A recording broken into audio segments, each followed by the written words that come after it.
പ്രമേഹത്തിന് ഉപയോഗിക്കുന്ന മെറ്റ്ഫോർമിൻ ഗുളിക കിഡ്നിയെ തകർക്കും.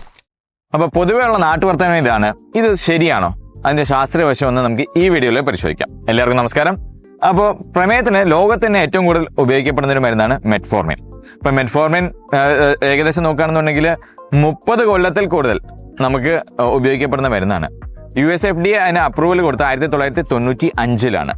മെറ്റ്ഫോർമിൻ ആദ്യമായിട്ട് തന്നെ കണ്ടുപിടിക്കപ്പെടുന്നത് ശരിക്കും പറഞ്ഞാൽ ഒരു ചെടിയിൽ നിന്നാണ്. അതിന്റെ പേരാണ് ഗലജിന ഒഫിസിനാലിസ് എന്ന് പറഞ്ഞ ചെടിയിൽ നിന്നാണ്. പിന്നീട് ഈ പറഞ്ഞ മാസ് പ്രൊഡക്ഷൻ ലോകത്തിന് ഇത്രയും കൂടുതൽ വേണ്ടി വരുന്നുണ്ട്, സോഴ്സ് വേണ്ടി വരുന്നുണ്ട്. അത് സിന്തറ്റിക് ആയിട്ടാണ് ഇപ്പോൾ അത് ഉൽപാദനം നടക്കുന്നത്. അപ്പോൾ മെറ്റ്ഫോർമിൻ പലപ്പോഴും നോക്കുകയാണെന്നുണ്ടെങ്കിൽ നമുക്ക് ഡോസും ആൾക്കാർക്ക് എപ്പോഴും പേടിയാണ്.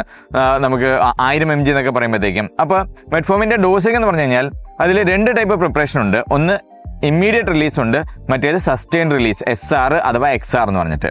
ഇമ്മീഡിയറ്റ് റിലീസ് ആയിട്ടുള്ള മെറ്റ്ഫോർമിൻ നമുക്ക് ഒരു മനുഷ്യന് 2500 മില്ലിഗ്രാം വരെ ഉപയോഗിക്കാമെന്നാണ് നമുക്കുള്ള നിർദ്ദേശം, ഗൈഡ് ലൈനുകൾ. എക്സ്റ്റെൻഡഡ് റിലീസ് അഥവാ സസ്റ്റെയിൻ റിലീസ് SR അല്ലെങ്കിൽ XR പ്രിപ്പറേഷൻ ആണെങ്കിൽ അത് നമുക്ക് 2 ഗ്രാം അല്ലെങ്കിൽ 2000 മില്ലിഗ്രാം വരെ ഉപയോഗിക്കാം എന്നുള്ളതാണ് ഗൈഡ് ലൈൻ പറയുന്നത്. പിന്നെ മെറ്റ്ഫോർമിൻ ഉപയോഗം കൊണ്ട് കിഡ്നിക്ക് കേടുപാട് വരുന്നു എന്നുള്ളത് ഓരോ പഠനങ്ങളിലും ഇതുവരത്തേക്കും സ്ഥിരീകരിച്ചിട്ടുള്ള കാര്യമേ അല്ല.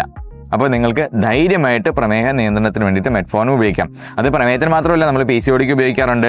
പ്രീ ഡയബറ്റീസ് ഉള്ളവരിൽ, വെയിറ്റ് ഉള്ളവരാണെങ്കിൽ ചെറിയായിട്ട് വെയിറ്റ് കുറയ്ക്കാനായിട്ട് ഉപയോഗിക്കാറുണ്ട്. അപ്പം അങ്ങനെ ഒത്തിരി ഗുണഗണങ്ങൾ ഉള്ള മരുന്നുകളാണ്. 30 കൊല്ലത്തിൽ കൂടുതലായിട്ട് അതിൻ്റെ കഴിവ് തെളിയിച്ച മെഡിസിനും കൂടിയാണ്.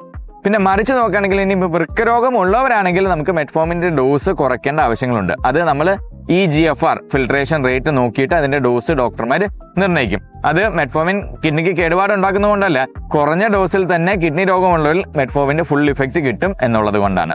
നമ്മുടെ പുതുതലമുറയ്ക്ക് വേണ്ടിയിട്ട് അവരെല്ലാം ChatGPTയുടെ ആൾക്കാരല്ലേ, നമുക്ക് ChatGPTയുടെ അടുത്ത് ഒന്ന് ചോദിച്ചു നോക്കാം മെറ്റ്ഫോർമിൻ വൃക്കരോഗം വർദ്ധിപ്പിക്കുന്നുണ്ടോ എന്നുള്ളത്. യെസ്, അപ്പോൾ നോക്കിക്കോളൂ. ഞാൻ ടൈപ്പ് ചെയ്യുന്നുണ്ട് can metformin increase risk of kidney disease എന്നുള്ളത്.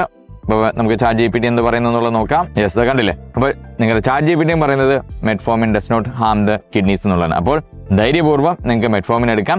ഡോക്ടറുമായി സംബന്ധിച്ച് നിങ്ങളുടെ ഡോസേജിന്റെ കാര്യത്തിൽ മാത്രം ഒരു തീരുമാനം എടുത്താൽ മതി. അപ്പോൾ നിങ്ങളുടെ മെറ്റ്ഫോർമിൻ കഴിക്കുന്ന